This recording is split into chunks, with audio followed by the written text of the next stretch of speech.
C.W. Johnson Jr. here, folks. Like I've said in my videos about what I've been reading some children's Christmas books that help get me in the Christmas season.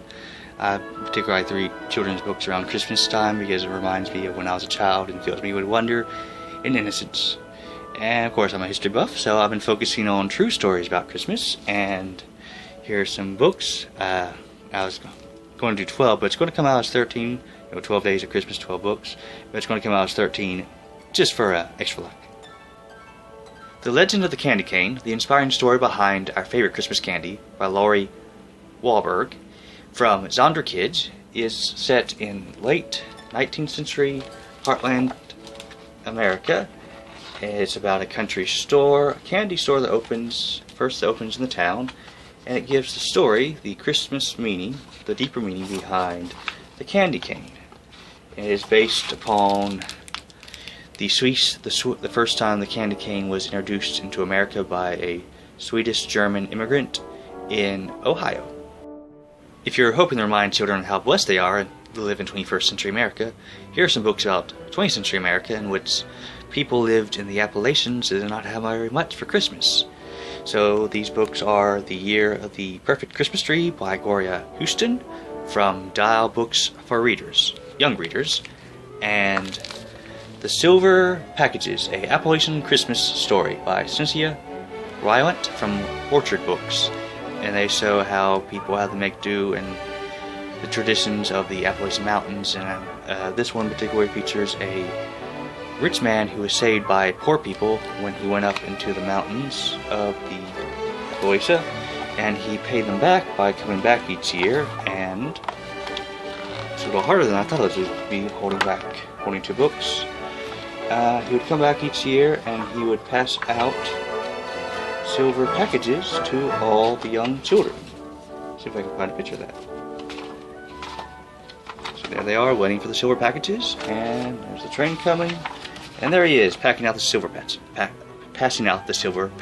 packages.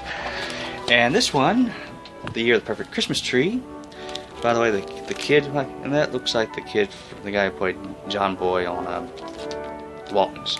This one is about a little girl in 1918. Her father goes off to war, World War I, and they're in charge of finding the perfect Christmas tree for the village church in the village.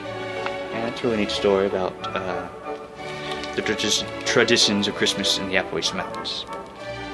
Boxes for KJ by Candace Fleming from Melody Croppa Books.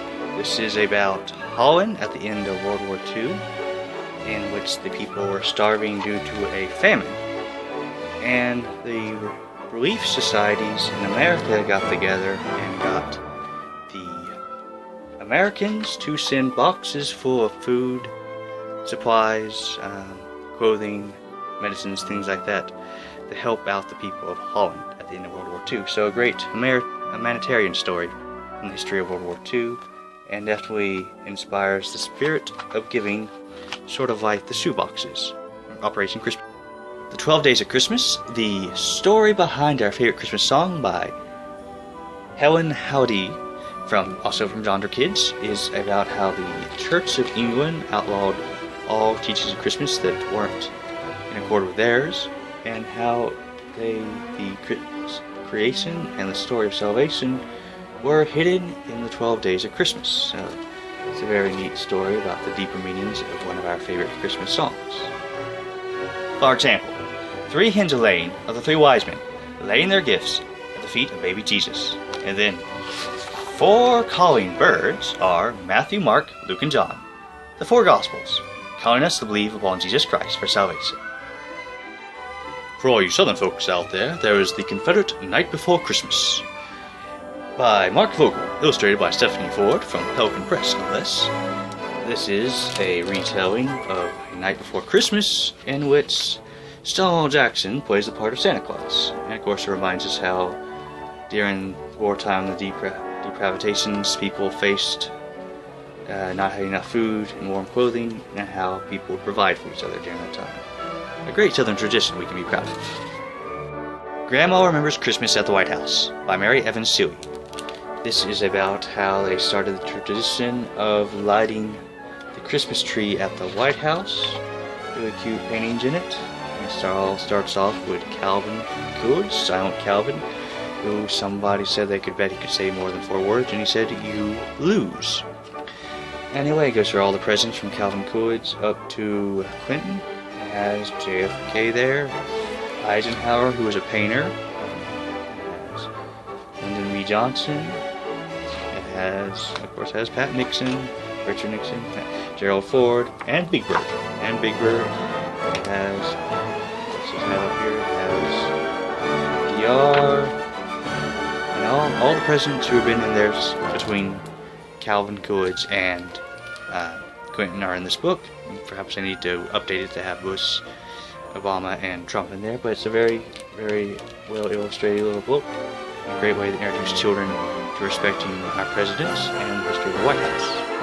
The Nutcracker in Harlem by T.E. McMurray from Harper is a retelling of the classic Nutcracker ballet set in the suburb of Harlem, New York, during the Harlem Renaissance in the 1920s. There are references to famous poets and singers who were in Harlem at the time, and there's explanation about the Harlem Renaissance in the back here.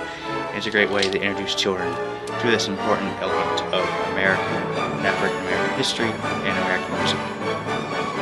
The Carpenter's Gift, a Christmas tale about the Rockefeller Center tree by David Rubel, illustrated by Jim McMarcy. This is about, again, this starts out in the country during the Depression, a good reminder of children to be grateful for what they have this Christmas. And it goes into the tale of how this young boy goes with his father to New York City, and they set up the Rockefeller tree, which is a true story that gets explained here in the back about how the first Christmas tree at the Rockefeller Center was in 1931. And those workers put it up because they are grateful to have a job that Christmas. An Invisible Thread Christmas by Laura Scuffled and Alexander Trzaskowski from Little Simon. This is about the meeting of Laura and Maurice on the street corner in New York. She was a busy sales executive and he was an 11-year-old panhandler, and they met and became friends, and eventually she took him out to have Christmas with her family out in the suburbs. So it's a great way to introduce children to this marvelous story of friendship across racial economic lines. And I have done a movie on the actual book, An Invisible Thread, which I'll point the link to below. So that's a good one. Help your children get in the spirit of having friendships across racial and economic social lines during Christmas. The Christmas Tree Ship by Carol Crane, illustrated by Chris Ellison from Sweeping Bear Press, because it's wintertime so the bear is hibernating, is about a ship on the Great Lakes back in the late 19th century. This ship would bring Christmas trees to the city of Chicago every December, but then one day the ship sinks and the captain goes down. But that is not the end, because his wife literally takes the helm and keeps the tradition going of giving the gift of Christmas trees to the big city in the North and the Great Lakes region. Especially if you like naval history, you would like this one. Very beautiful paintings. Of the Christmas Rose by Selma Lagerroth, retold by Ellen Green from Holiday House, is a Scandinavian folklore story from Sweden about forgiveness, grace, believing in miracles no matter who they are, because there's an outlaw family hiding out in a cave, and no one believes that they are seeing a Christmas miracle, a garden grow on Christmas Day. And it's the Swedish explanation of why we have the Christmas rose on Christmas Day that blooms during winter. Even though Amazon shows there's a lot of videos, even though Amazon shows